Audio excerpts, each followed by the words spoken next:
Well, good evening, everybody. It's just a little bit after 9. The four of us were praying for a crowd that's all liquored up, and so it looks like we got the right one here.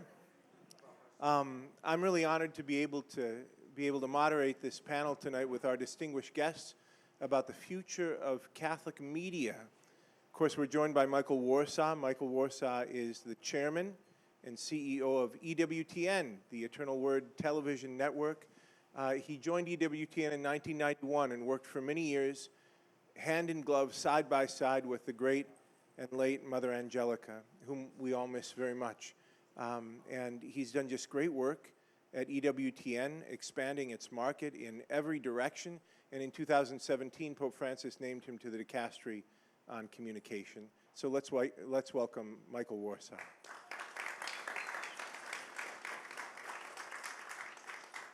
He's joined also from EWTN by the Chief Digital Officer, Sean Graber. Sean went to UVA, and then he has master's degrees from Dartmouth and from Valencia in Spain. And he's worked in lots of different places and has a very distinguished career. And now he is taking EWTN into the digital age. And so let's hear it for Sean. Finally, we've got Alessandro DiSanto, who is the co-founder of Hallow. Alessandro went to Notre Dame, where he graduated summa cum laude. Notre Dame used to be the Blessed Mother's favorite university. And he worked at a little startup called Goldman Sachs for a while. Then he got bored by the low pay there, and so he left and he founded Hallow. I said to the group beforehand that I have a self-indulgent story to tie it all together and to make some sense of the fact that they would ask me to moderate this panel, which is a choice beyond my own comprehension. But one of the nicest things that anyone has ever done for me is that after Mother Angelica died, Michael Warsaw invited me to her funeral. And that was very touching to me. I didn't know Mother, but of course I was a great admirer of her and was so mindful of all the good that she had done in the world and for the church, for her courage, right? She had just tremendous courage. So I was touched by that. I was also touched because my seminary classmate, Raymond D'Souza, Father D'Souza, writes for the National Catholic Register, so he's an employee of EWTN, an adjunct employee. But he received a message also from Michael Warsaw saying, "Don't come, there's not room for you." So I was just doubly delighted by this. Anyway, what ended up happening is I went down with Catherine Jean Lopez, who's the online editor for National Review, and Catherine and I were classmates at the Catholic University of America. And so we each had a room at the Holiday Inn, which wasn't where the fancy people were staying. You were all at the Sheraton. And so Catherine and I Ubered over to the Sheraton where the great big motorcades to go out to Irondale were, not Irondale, to the shrine where they were leaving from. And I told Michael at that point how touched and moved I was by the invitation. And he said, it was the nicest thing anyone has ever said to me. And I think I've shared it with you. If I haven't, I'll share it in front of all these people. He said, I said, I can't believe that you invited me to this. You know, University of Mary is just a small place in North Dakota in the kind of the blank space of the nation's consciousness. And he said, Mother Angelica always had her eyes on the horizon. She always saw what was happening, and it's getting to the point. He said this. It was too much, but it was so nice. He said it's getting to the point where you can't have a major Catholic event in the United States without the University of Mary being there. And Mother would have known that; she would have wanted you here. And I was just so touched by that, Michael. I was very grateful. The night after the funeral, Catherine got a call from Raymond Arroyo, who works for EWTN, and invited us to dinner. And so we went out to dinner, and at the table was me and Catherine and Raymond and Jim Caviezel, who played Jesus in The Passion of the Christ. And Jim was in a mood. I don't know if you've ever met him, but he is a super intense human being. He's like super, super intense. He was extra special intense that night. And he was also mad about something in the church, and he decided that what would be good is to take his anger out on the first priest that he saw. And so And so it was a very uncomfortable dinner, and Catherine and Raymond promptly abandoned me and they spent the whole night having a private conversation while Jim and I don't remember anything about the night. I've been to counseling for years for this whole thing. I mean, to be attacked by Jesus like that was quite extraordinary. And so last month, I'm not making this up. Last month, I looked at my calendar, and on my calendar, Hallow was flying Kevin Cotter up to do recordings with me on Witness to Hope. So they're doing this challenge right now on the Hallow app on Pope St. John Paul II, and they wanted me to read passages from the George Weigel's magisterial biography of John Paul II. And so I said, okay, we'll do it and all this. And so Kevin comes, and it was a long day of recording, and we talked all about it. And then they said to me, they said, you know, so you're doing the biographical parts, but but then the person who's reading all of the pieces from John Paul II is Jim Caviezel. I said, you've got to be kidding me. I said, you've got to be kidding me. And so right now on the Hallow app, I'm co-starring with Jim Caviezel, who once nearly assaulted me in a restaurant on the night of Mother Angelica's funeral. So I'm just so happy to be joined by all of these people, and I'm so happy to bring together in my very person EWTN and Hallow.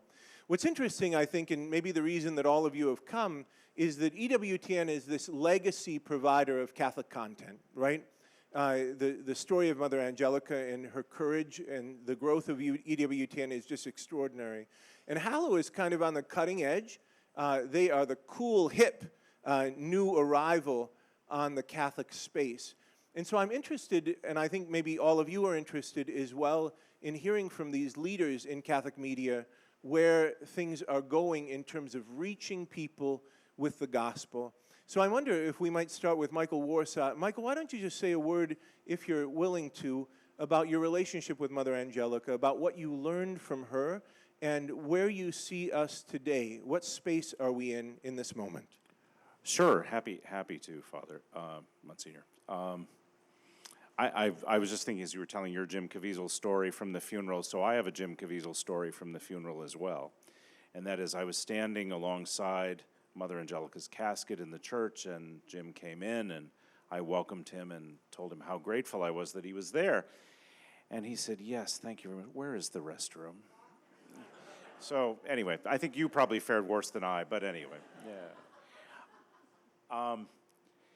yeah. So in a way, I feel like, I'm the old media guy or the representative of old media, sitting here, but which is not entirely the case. Nobody said dinosaur. Nobody said that word. Thank you. What? Yeah, thanks for just throwing that out there. Yeah, no. Yeah, Did nice. Anybody say dinosaur? Nobody said it. No. Nice. Nice. All right, Tim, settle down. Yeah, I'm having an existential crisis as it is, because there was a day when I used to be the youngest guy in the room and the youngest guy at the table, and yeah, that's not the case anymore. So anyway, I was blessed for many years to be able to work alongside Mother Angelica. I joined EWTN 34 years ago, so almost 35 years ago. When EWTN was simply one channel, 24 hours a day in the old cable days, and have seen it, participated in, and led the network over these many years now, a long way from that, to the point where today we are the largest religious media organization in the world.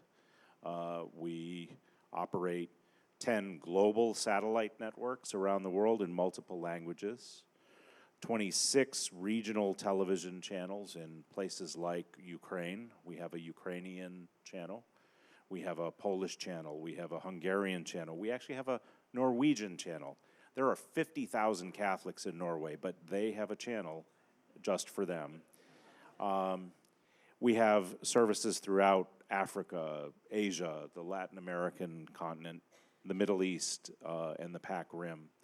We do radio, linear radio, and hundreds of television or radio stations globally. We still operate actually a shortwave radio station, which is critically important in places like Cuba, Venezuela, Nicaragua, where the church has been forced out of the public media.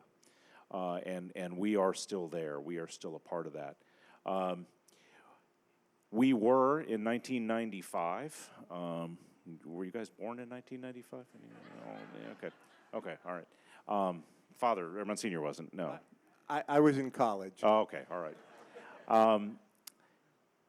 In 1995, EWTN launched EWTN.com. We were one of not just the first Catholic entities in the world to have a website. We were ahead of the Holy See. We're ahead of everybody. We had a website in 1995. We were one of the first organizations globally to actually have a worldwide website. So we've been in the digital space since literally the very beginning. Every year, while people don't think of us as being, what was it, hip and new or whatever you were talking about there,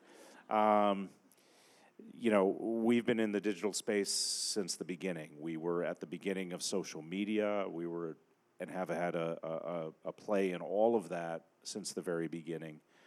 We have, I think, in the last year, something like 600 million video views,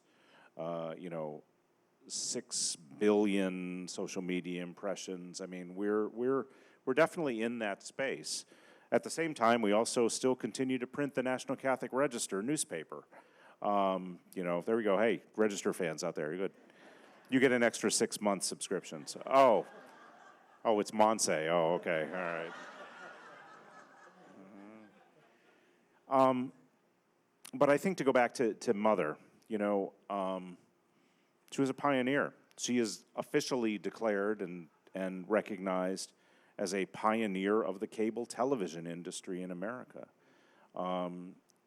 And Mother Angelica was very, very clear about the fact that whatever technology, whatever platform, whatever way in which the gospel could be proclaimed was something that EWTN should embrace. And so she did that initially by cable television in a time when cable was just beginning. EWTN launched 2 weeks after MTV. And we are older than almost all of the basic cable television channels in the United States, whether that's Discover or USA. There's very few who actually are older than EWTN. We are original pioneering players in that space, thanks to Mother Angelica's vision, thanks to her wisdom, thanks to the grace of God who called her to do that work. And so throughout those years that I had at Mother's side, which were the last 10 active years of her life, and last 10 active years that she had at EWTN, I was blessed to be able to be the guy that got the call. Sweetheart, I'd really like to launch in Africa. What do you think about that? Okay, yeah, we can make that happen, Mother. Well, sweetheart, what do you think about I don't know that we do this project in the Philippines? Okay, Mother, yeah, we can make that happen. It was an extraordinary experience for me to be alongside someone who was at once an incredible entrepreneur, an incredible business leader. She had incredible gifts of business leadership and business acumen, but also who was saintly, and who will, I believe, I'm biased maybe, but who I believe will be one day declared a saint of the church. So anyway. I love that she called you sweetheart. I think that's wonderful. She would have called you sweetheart too. Oh no. It wasn't always a good thing to have Mother call you and say, "Hello, sweetheart." Michael, why was she able to do it and the bishops couldn't? In other words, what's the entrepreneurial aspect? Yeah. What's the How'd she get into that space without any of the channels, without any of the official channels of influence? One word, God. God called her to do the work. This is what she said. God called her to do this work, not the bishops, not others. And so I think she believed, and I think it is true, that she was able to succeed where the bishops, despite all of their influence, despite pouring $30 to $40 million into their own network at the same exact time that she was doing her thing without any support from the bishops, I think it's because God called her to do the work, not them. And I shared this at lunch today, and there's some people here who were at the lunch EWTN held earlier today. Mother shared one time that she was in prayer, and she said to our Lord, "Lord, why me?"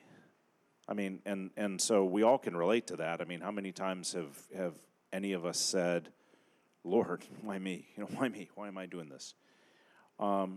And she said that the answer she got back in prayer was the fact that, or that God said to her, "Angelica, you were not the first. In fact, there were several others I called before you. You were the first who said yes." And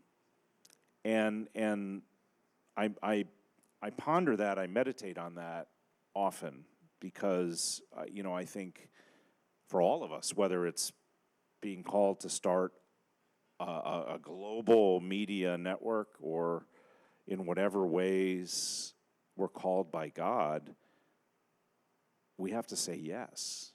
We have to accept that. And from that, as she would have said,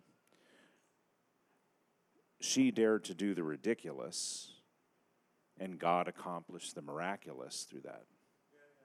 She did what in the eyes of the secular media world, in the eyes, to your point about the bishops and the institutional church, they all looked at her and said, "This is a cloistered nun in Birmingham, Alabama," not exactly the Catholic capital of the world, if anybody didn't notice, but this cloistered nun in Birmingham, Alabama, who's in a garage with $200 in the bank, 12 nuns, some sheep and goats wandering around the property, not a Harvard Business School, pitch deck for success. But she succeeded because God had called her to do that work. No, that's great. Sean, I want you to speak freely. If you get fired, then I might have a job for you, I'm not sure. But tell me about the friction or the tension or what it takes to be chief digital officer at an organization which is a legacy Catholic media conglomerate. And so you're needing constantly to push things. Derry's here tonight from John Paul the Great Catholic University. And so I'm at the University of Mary. We were founded in 1959. And John Paul the Great is a kind of place founded for sort of digital production, those kinds of things. And so a smaller startup, a place like Hallow, is able to be pretty agile, whereas it's a whole different thing. I'm speaking from experience to enact change in the midst of a place where things have been very entrepreneurial, as Michael said, but the digital world is the new frontier. Tell us about that. Yeah, I think it's a Speak great, boldly. Freely. It is a great question. I think in a lot of ways, the legacy that you're talking about is a strength more than it is a hindrance. EWTN over the past 40 plus years has built this extraordinary brand. It's built trust with its audience, and that is so difficult to replicate, especially this day and age, when we see in the media, in the news media in particular, for Monse, a tremendous distrust of these institutions. I heard that you said that there's a distrust for Monse. Was my grammar incorrect? Okay. But we are able to take that trust, take that legacy, and use it to reach our audience. And we have these 40 years of content. I mean, what's so incredible is that you take Mother Angelica, who when you watch her show, a lot of times it's in black and white. She's sitting in front of a camera. It's got the intro that looks like it's from the 70s or 80s, I guess. And that resonates on platforms like TikTok. We're repurposing that, shortcuts, and the reason it resonates is her authenticity. She's so real. She transcends time and space and is able to connect with this generation of people that didn't know her, that might not know the church particularly well. And so I do think it's a tremendous strength that we have this legacy. One of the things that I was so, maybe not surprised about, but so excited about just through the interview process, and I've only been at EWTN for a couple months now, so it's all quite new to me, but I did have this perception going in, and having worked at places like TripAdvisor that confronted these same types of issues. There's these storied brands that struggle with, gaining relevance among a newer audience, a younger audience. I understood inherently how this would be, or at least I thought I did. What I found when I started talking to people, you think about our team in the Philippines, our teams in Europe, tremendous amount of entrepreneurial energy, building new apps, launching streaming services. There was just so much energy that was just being unleashed in various places, but really needed perhaps a little bit more focus, to really truly bring the power of that to bear on the situation. So I see it as a huge benefit, the legacy that we have. I see the work, hopefully it's a continuation of Mother's legacy. She was the original innovator. I couldn't put it more eloquently than you did, Michael, but all of the work that she did to use these new media to bring a new audience to Christ, to bring her message to the world. I think what we're doing is a continuation of that. We were talking earlier.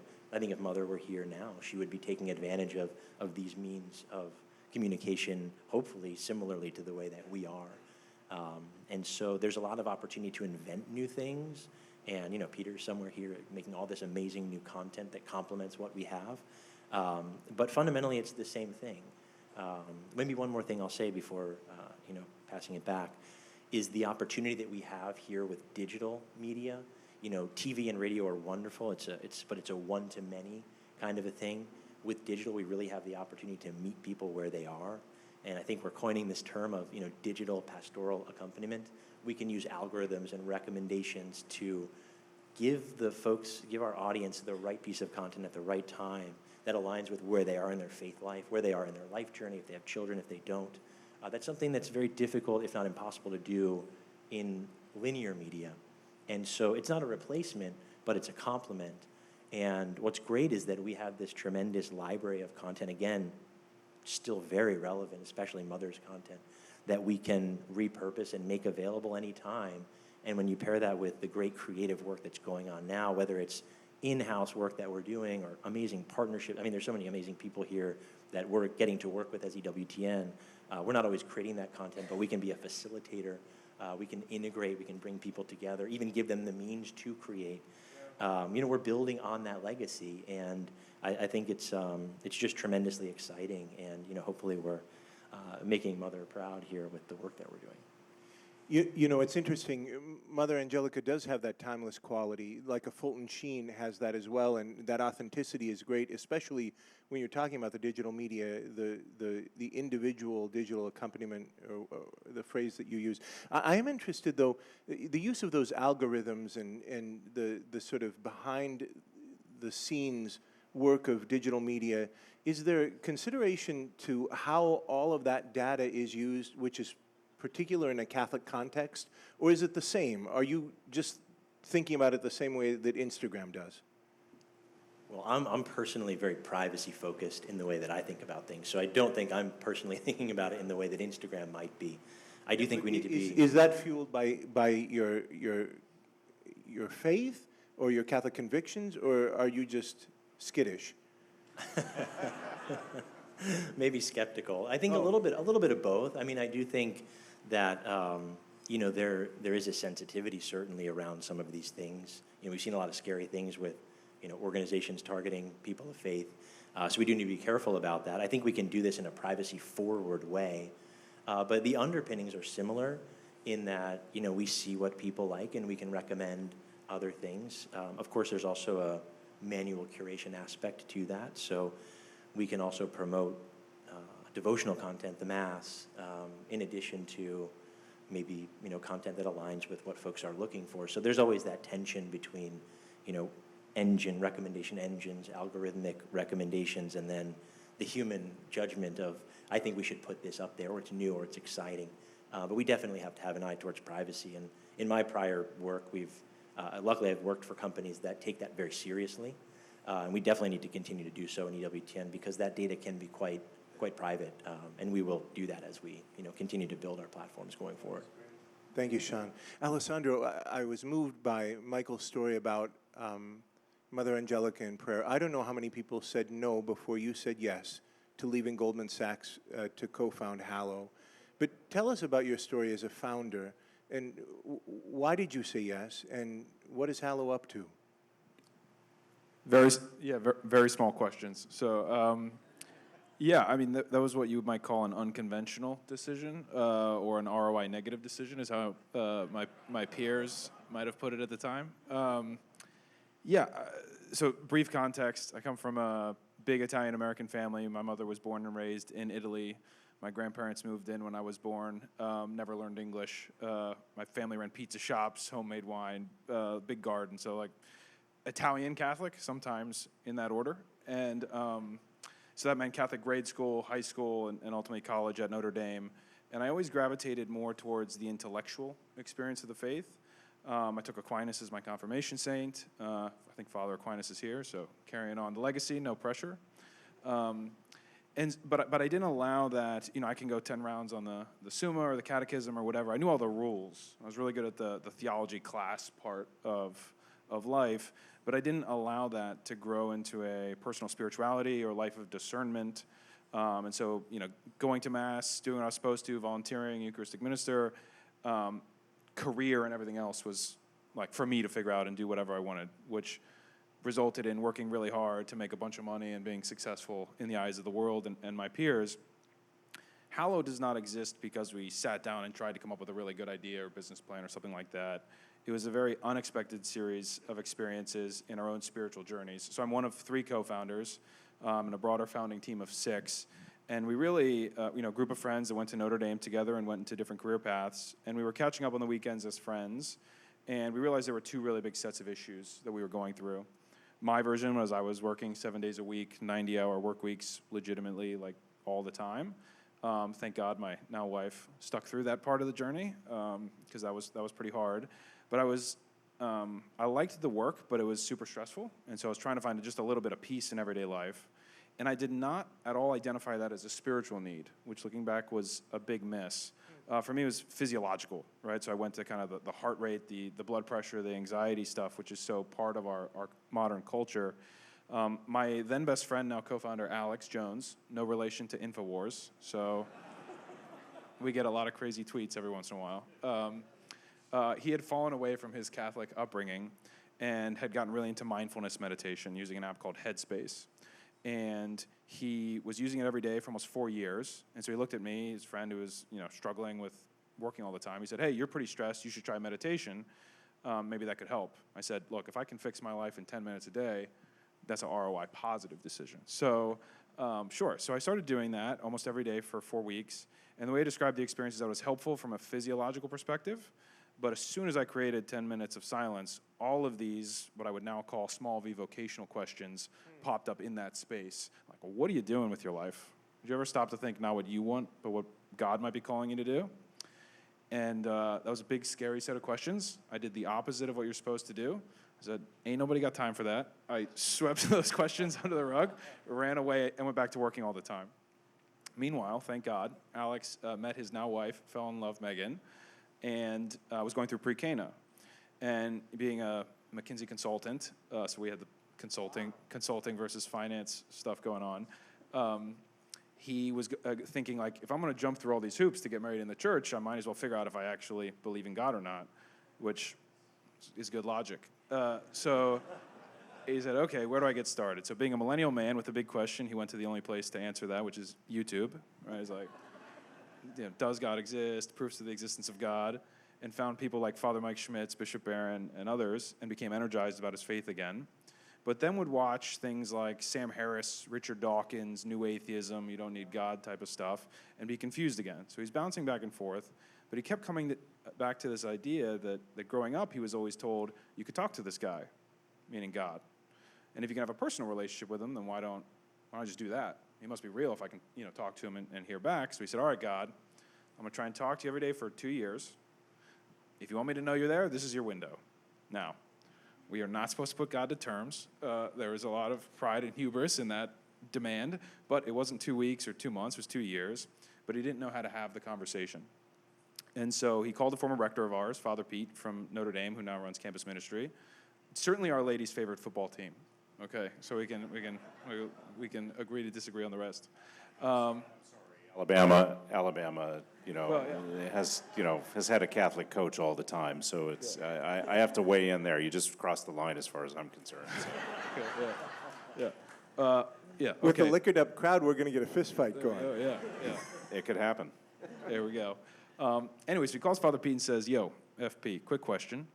Does the church have any meditation stuff? Because I like meditation, but I'm looking for something Catholic to see if God's real. Father Pete just laughed out loud and said, Alex, I don't know how many classes you slept through while you were here, but we've been doing this for over 2,000 years. It's called prayer, and you should really know how to do that. So he said, great, where do I get started? He said, you got to go to Lectio Divina, Google it, get a Bible, and meditate and spend time with God's Word. So he did that, takes his now wife's Bible off the shelf, opens to a random page, grabs a paragraph, and it happened to be Matthew chapter 6, Sermon on the Mount, where the disciples ask, Lord, how should we pray? And the answer, of course, is the Lord's Prayer. And the word that jumped out to him to meditate on was Hallow, from Hallowed be thy name. Had this deeply transcendent contemplative experience, felt God's overwhelming presence in that moment, broke down into tears, and had this deep desire and kindled to try and figure out how to love him back. And so he, being the McKinsey consultant, he goes on Amazon, buys 16 books, is going to break down this market, map the whole spirituality, St. Teresa of Avila, St. John of the Cross, Ignatian spirituality, just the whole thing. And next Sunday, as the Italian of the group, was hosting Sunday dinner, and he was like, hey, you're Catholic. Like, you ever heard of Lectio Divina? I said, no.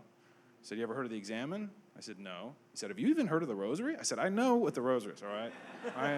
I am Italian. So he's like, you gotta check this stuff out. I promise this story is coming to a close. But so he said, you really should try this stuff.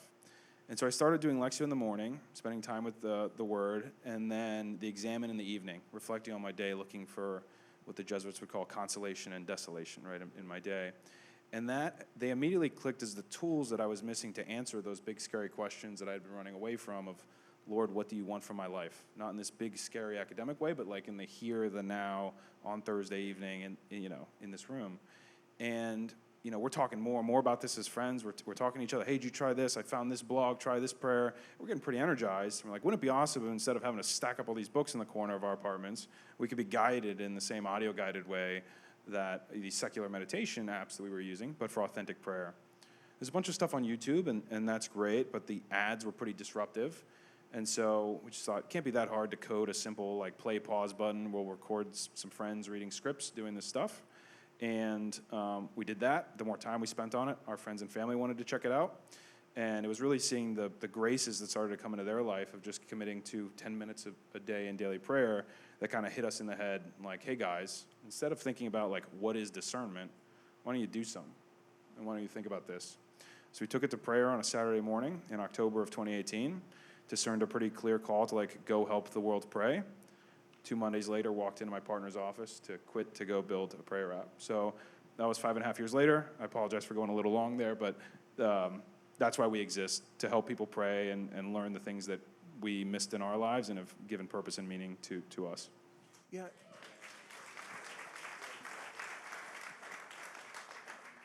I'm super interested, Alessandro. At the beginning, you were talking about how you could go 10 rounds with Aquinas and how you had really gravitated toward the intellectual part of the faith. And you kept your faith all through those struggles. But the intellectual tradition of the church has lots of resources for coping with daily life. But it wasn't until you started praying that things came alive. Can you help us to discern the difference? What happened? Doesn't it seep in deeply enough, or what? Yeah, I mean, I wouldn't say I was doing well in living out my Catholic faith at that time. And certainly, I know the angelic doctor would have looked at me and said, "You missed the whole point." A conversation at dinner last night, after all he wrote in the mere experience of the beatific vision, he said, "All that I've written is like straw," right? So I clearly missed a lot. I think, and this is, I'm a very proud product of Catholic education. My wife and I are very involved in Catholic ed at local level and at higher ed. I think I allowed myself to settle in pride, which you talked about and warned us earlier today in your keynote, that like if I could pass the test and know the rules, I did what I was supposed to. And I didn't create the space to listen to God. And I think it was the listening as opposed to me telling and regurgitating all the things that I had learned that I was missing. There was so much noise and so much of myself, and I'll only speak for me, not the rest of the team here. My journey was, I was so full of me and what I wanted in the world that I didn't have any space or silence to hear what God wanted from me. And I think that was the problem. I crowded out what should have been the natural extension of learning about him, was to actually know him. Yeah. Our why as a faith is primarily a who, not a what. And I got that backwards. Michael spoke very movingly about the growth of EWTN worldwide. How many people are you reaching with Hallow? And tell us about the Super Bowl. It was anticlimactic for me because I was there in Vegas, and so I didn't get to see the ad, which was interesting. But I got 57 text messages all at once from people I hadn't talked to in 10 years. We ran a Super Bowl ad this year, and it was pretty amazing. We just hit 20 million downloads. We're available in 8 countries, 8 languages, in every country except, as of last week, China, where we were kicked out of having for illegal content, which was fun. Illegal meaning Jesus. So, the Super Bowl ad, there's a long version of that story. The short version is, in our discernment of it, we had the opportunity, which is rare. It's obviously expensive, and so we had to discern quite a bit about whether it was a prudent use of resources. What it ultimately came down to is 2 things. One was that it's only every 12 or 13 years that the Super Bowl Sunday immediately precedes Ash Wednesday, and so the ability to have a really contextual call to action of prioritize prayer this Lent in the midst and chaos of everything else. The second reason is we had also tested TV as a channel, and we love TV, so we're certainly not anti-TV. We ran an ad during the last Republican primary debate with Jonathan Rumi, who popped up in literally the middle of the debate and said, "Hey, I know there's a lot to get angry about in the world right now. There's a lot going on. Will you just take a couple seconds to pray with me and pray for peace for our country in the name of the Father and the Son and the Holy Spirit?" And did a short prayer, and that worked really well in terms of driving downloads and people using the app. And so those 2 things, the timing, which felt important, and the ability to had shown some ROI on TV, we ended up pulling the trigger.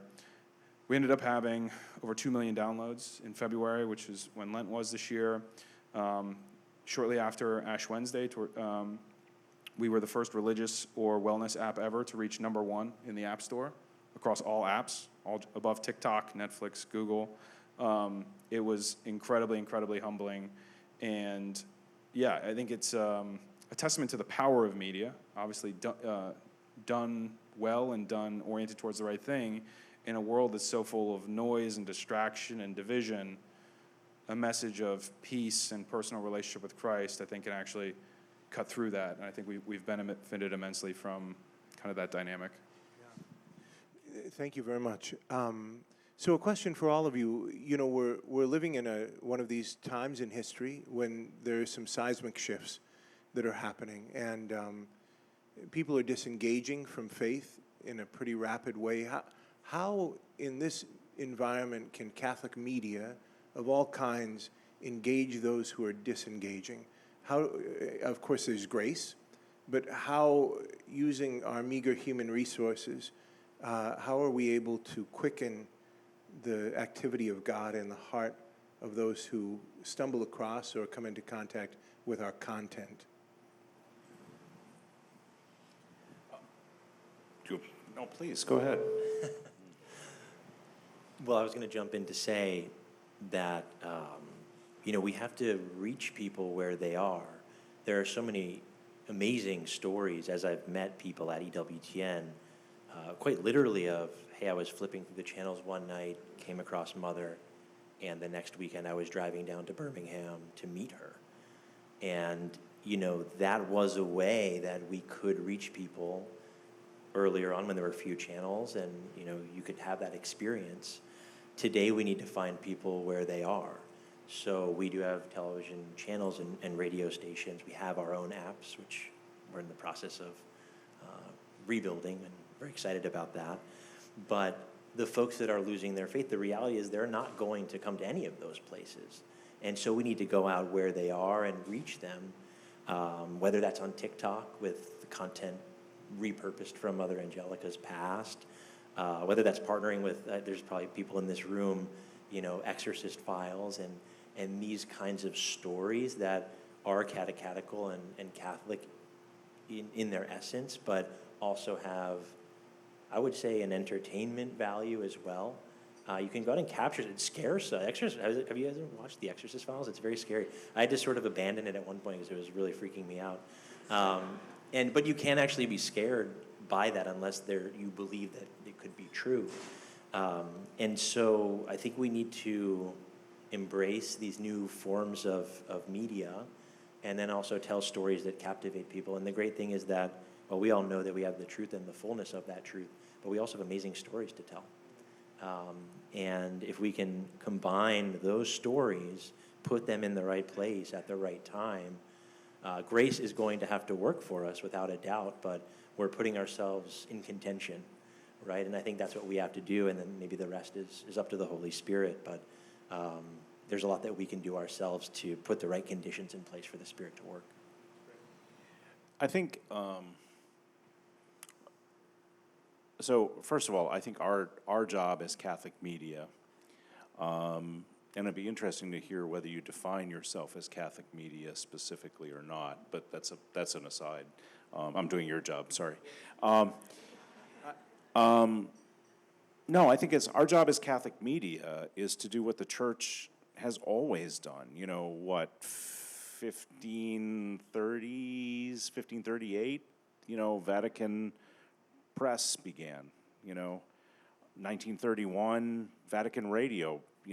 Marconi developed radio, and it began at the Vatican. So if you have radio today, it's because, Marconi, your Italian countryman, there you go. Mother Angelica once said I was an honorary Italian, so I'm good. Marconi used radio and developed that technology. The church has always been an early adopter of technologies in the service of the gospel, and I think if you think also, I'll put on my Vatican consulting hat here for a minute, you think of the great document Inter Mirifica, 1963, came out of the Second Vatican Council, which really was an instruction on the means and use of social communication and how the Church should be using the technologies that were known then in the service of the gospel. And there's an admonition in there that we should be using the means of social communications for the service of mankind and the service of mankind and building up humanity. And there's also an admonition about using these means contrary to building up humanity and how the Church grieves with a maternal grief. I may not have that exactly right, but it's this maternal sense.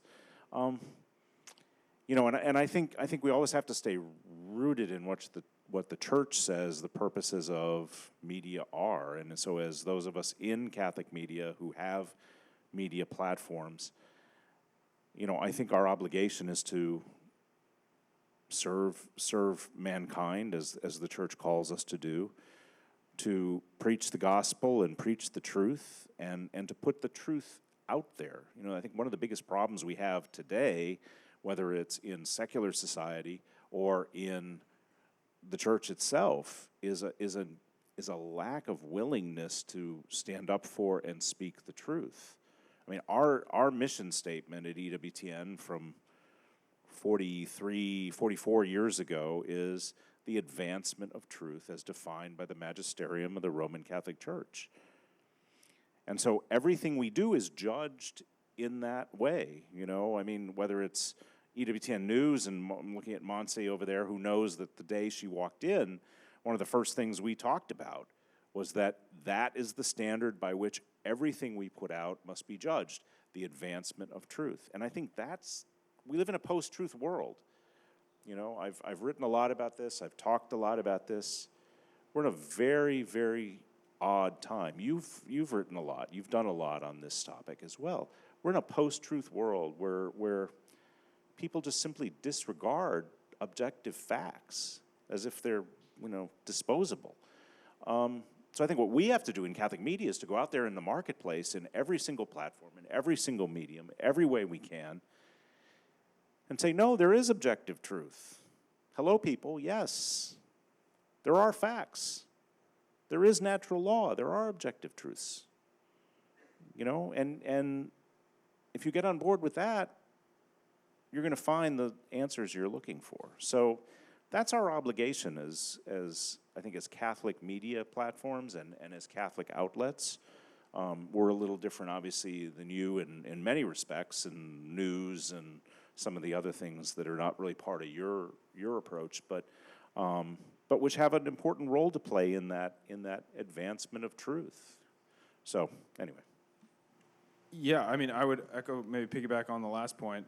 I think it's key to know that in the same way that when fighting a war, you have different branches of military service. Like the Air Force is different than the Navy, is different than the Army for important reasons. People play different roles. I think of Catholic media as an ecosystem of very symbiotic but different and intentionally different, playing different roles. And so I think anything that is a one-size-fits-all solution is not a solution and likely going to hurt more than it helps. Two things. One, as the former Wall Street guy, I tend to look at all the numbers for everything. So to your point on engaging with the disaffiliated or operating in that type of world, if you look at any metric of institutional church participation starting in the post-war era versus now, so in the 60s or 70s versus now, the metrics are down somewhere between 30 and 50%, depending on the metric. So annual priestly ordinations, marriages happening in churches, infant baptisms, whatever the case is. If you look at the behaviors of faith, they are way less affected. So if you look at CARA, the Center for the Applied Research of the Apostolate out of Georgetown, they track things like frequency of prayer. The number is within 1 percentage point of what it was in 1970s. It's like 79, 80% of Catholics pray at least once a week. If you look at, and you're like, okay, so what's going on? If you look at the trends in disaffiliation, there's an interesting dynamic happening. So it is true that the fastest growing, in some ways, the fastest growing religion in the United States is former Catholics. Not great. Somewhat silver lining is that there has not really been a rise of atheism. And there hasn't been a rise in evangelicals, Protestants, whatever. It's like, okay, so where else can you go? And I'm sure people in this room have heard of the rise of the spiritual but not religious, the nuns, right? N-O-N-E-S. Are you religious? Yes. What religion? None. I think what that speaks to is the desire to know God is written on the human heart. Just because you feel like you no longer have a home in the traditional institutions within which to search for that answer doesn't mean that need goes away. And so I think the way we play our role, which is inherently relational in terms of prayer, it's speaking at the level of need, of human desire, of human nature first before getting into the very important catechetical topics. And so that's our approach. I know we see that bear fruit in a lot of different ways. We have, when you create an account on Hallow, which you should all do, you don't answer the question of what denomination are you or how do you identify religiously, but we do occasional anonymous surveys and to see kind of where people are at. And something like 35 to 40% of the users coming in the door are not primarily Catholic. And for everyone who's been in the app, there is not any question that it is a pretty Catholic thing. We're talking about John Paul the Great, the Rosary, Mary, all the saints. But if you lead in a way that speaks the language of peace, of relationship, of discernment, of virtue, of purpose, you get to start the conversation. And it's once you start the conversation that then you can, I always use the road to Emmaus here, right? You got to walk, you got to ask questions first. After you break bread together, then you turn around and go back to Jerusalem, right? And so that's our approach in a disaffiliated world. Start the conversation in a way that it can actually start and lead to other things. Well, I love that. I think that that when it's dark all around us, the light shines all the more brightly. And it is the case that people are hungry and they need the Lord. It's written onto the human heart, as you were saying. And so the chance that EWTN and Hallow and other Catholic media outlets have to throw a wide net and to bring all kinds of souls in is just wonderful. Folks, we're almost at the end of our time. So I'd like to open it up very briefly for questions. Don't make me regret this. So any questions, comments, or insults for our panel? Yes? You've all spoken about meeting people where they are. Will artificial intelligence make a difference in that regard? Question about artificial intelligence and meeting people where they are.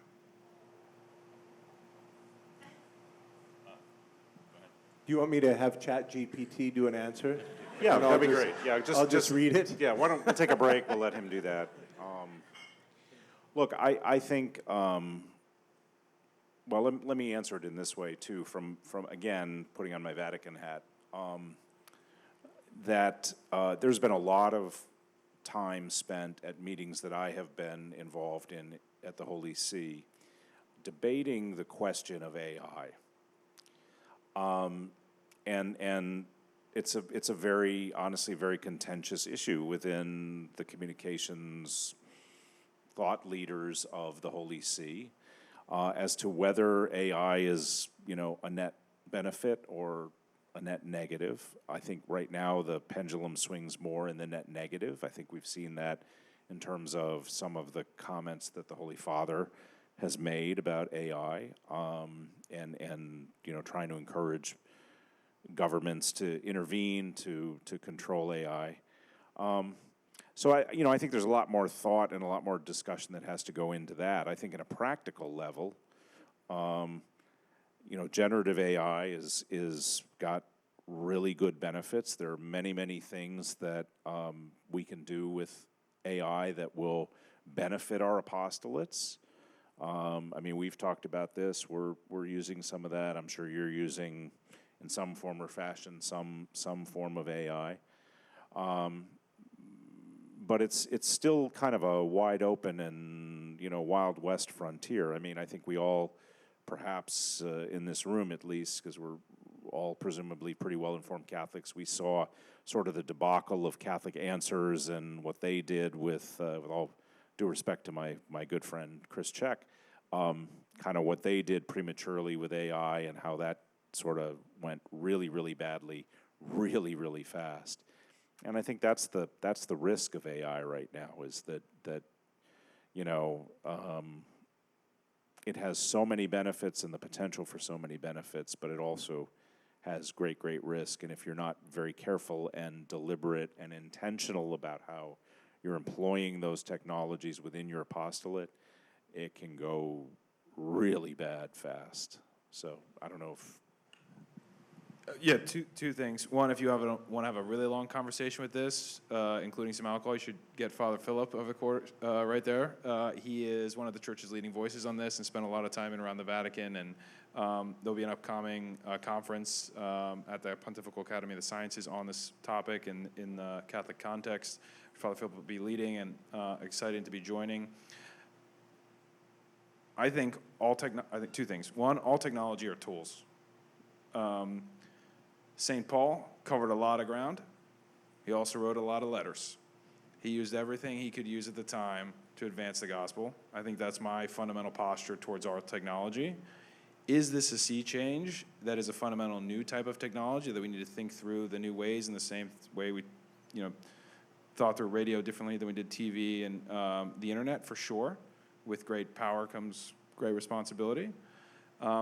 I think the reason why AI is scary at its heart is the same reason why parenting is scary. I've written a little bit about this. The fundamental technology of AI is taking a bunch of stuff, in most cases all of consumable human literature and the internet, put it into a machine that says learn what the relationships are, and then it does stuff. The problem with AI is the Pharisee problem or the parent problem, where you can't just do as I say, it does as you do. And when we feed in ourselves as society and we see hallucinations and we see biases and we see different things, that's because we are those things.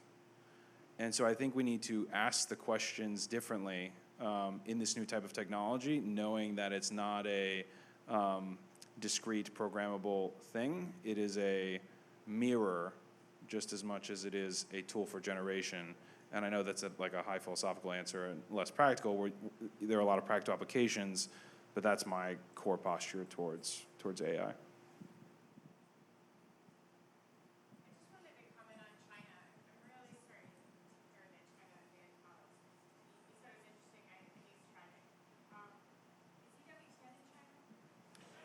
So we have content in some of the Chinese territories. So we are distributed. Our television services are distributed in Hong Kong, and in several of the other areas of Chinese territories, and we've never had an issue.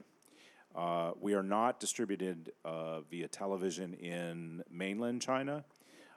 But our web services are not blocked, and we've never had any issues with our streaming services and any of that going into any of the Chinese territories, which is super interesting that you ran into that problem. As Sean could tell you, I mean, we have a lot of traffic in China and the territories. It's never been blocked. It's always been open. And we see that in other parts of the world as well. We generally, for example, in Cuba, while there's not a great infrastructure that is available to people for, say, web and digital content, our shortwave radio service, which is 24/7 targeted at Cuba, has never been jammed by the Cuban government. We've really avoided any of those sorts of issues up to this point. Now, that may come, that may happen, I don't know. But up till now, no. What we have encountered, perhaps more by way of, censorship, is deplatforming, dropping of content by entities like, YouTube, Google, et cetera. We've had a lot of those sorts of issues, worldwide. In Poland, for example, about a year ago, we aired some programming on our Polish channel that was talking about fetal stem cell lines and the concerns about that. That was branded as medical misinformation. Ironically, or deliberately, that decision was made by Google and YouTube on I think the Wednesday of Holy Week. And they deplatformed us from the platform for the rest of the Triduum. By Monday morning, there was an enormous uprising in Poland, and suddenly everything was restored, and everybody was, oh no, that was a mistake. Oh, we're very sorry. But honestly, that's something that is perhaps a greater and increasing threat that we see globally, is just big tech censoring and deplatforming or minimizing, demonetizing content, all of those sorts of things. Everybody, Bishop Conley looks sleepy, so I'll take one more question. Yes, right here in the front. I have a question about, roadmap. So fully distributed media companies seem to be reaching a lot more into digital, and yet some... No, it's too complicated for me to repeat. Fully distributed, maybe think of more legacy media companies continue to reach out in the digital realm. Digital pure plays like X, formerly Twitter, are now considering television channels. YouTube is arguably the largest video player in the living room today. Can you each talk a little bit about, to the extent you can, your roadmap vis-a-vis how you're going to be further into digital, and maybe for you, Alessandro, where you take your kind of digital pure play position in the future? Yeah, one app to rule them all. No. I should, so nobody needs an app to pray, right? In the same way you don't need a physical trainer or gym membership to be physically fit. Don't need that. It can be helpful in a lot of different ways, accountability, whatever. It is also true that the pinnacle of anyone's prayer life will never be with Hallow. That happens at the altar. And so while we can be a really important tool, we are not the destination.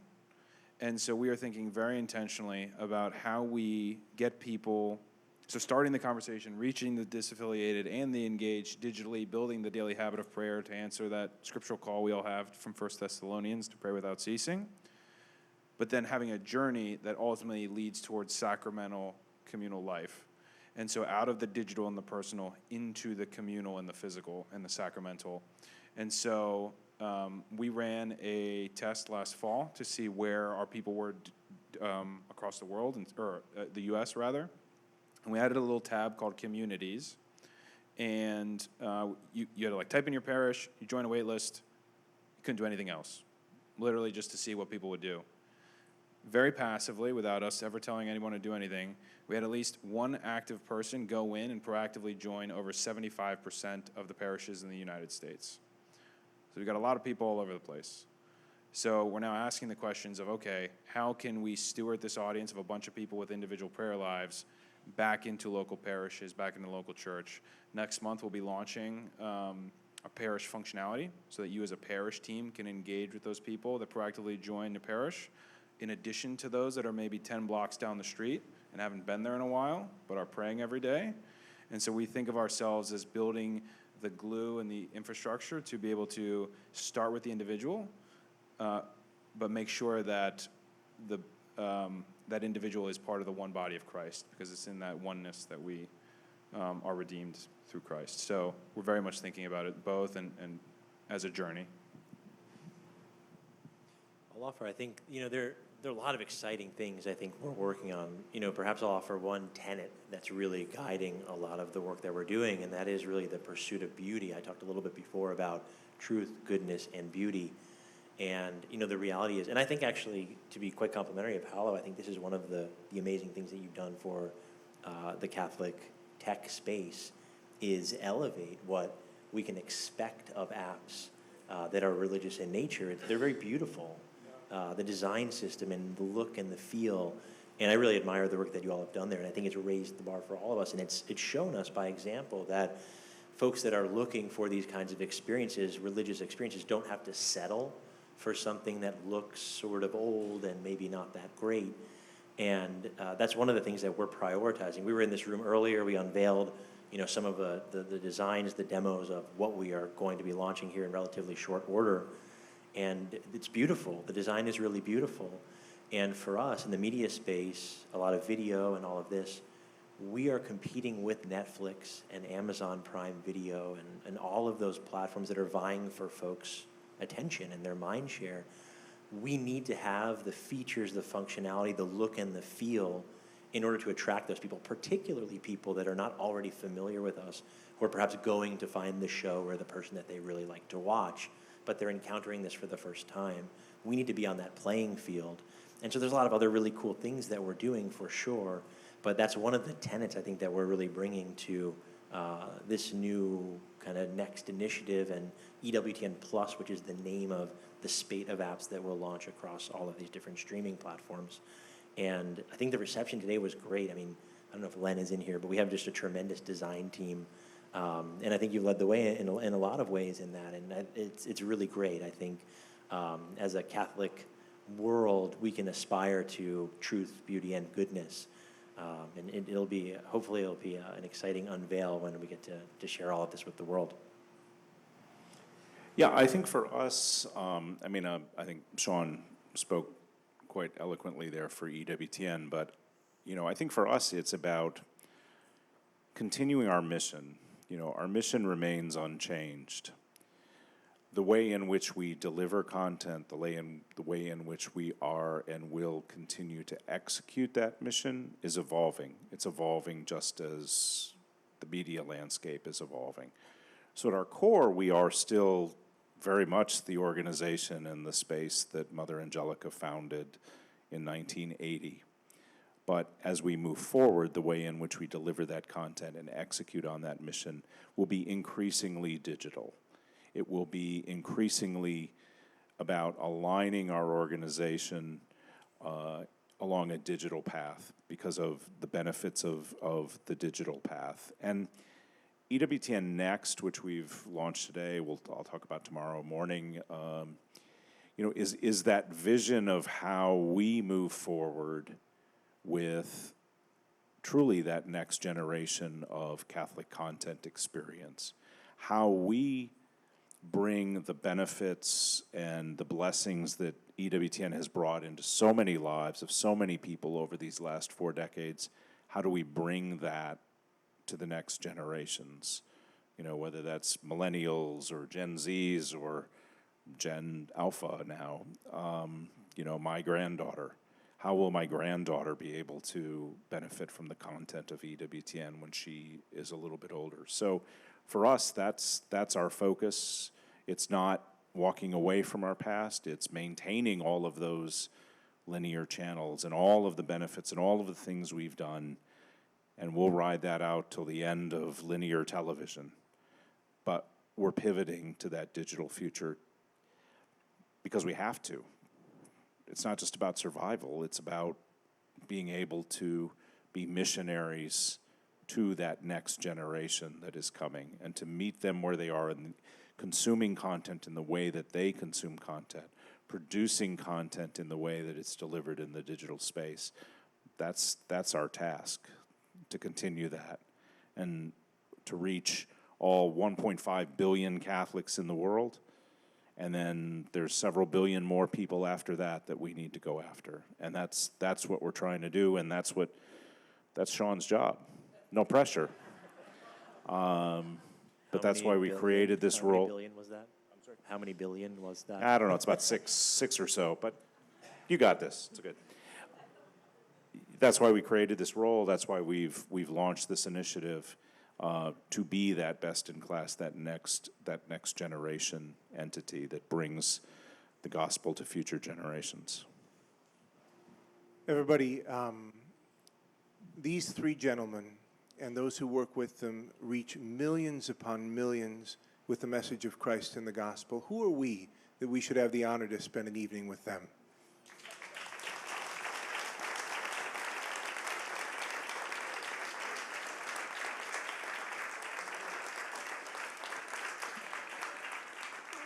And everybody, Tim and Steph Bush are here, and I'm glad they just stood up because aren't they gracious and amazing people to convene all of us in this way? It's just great.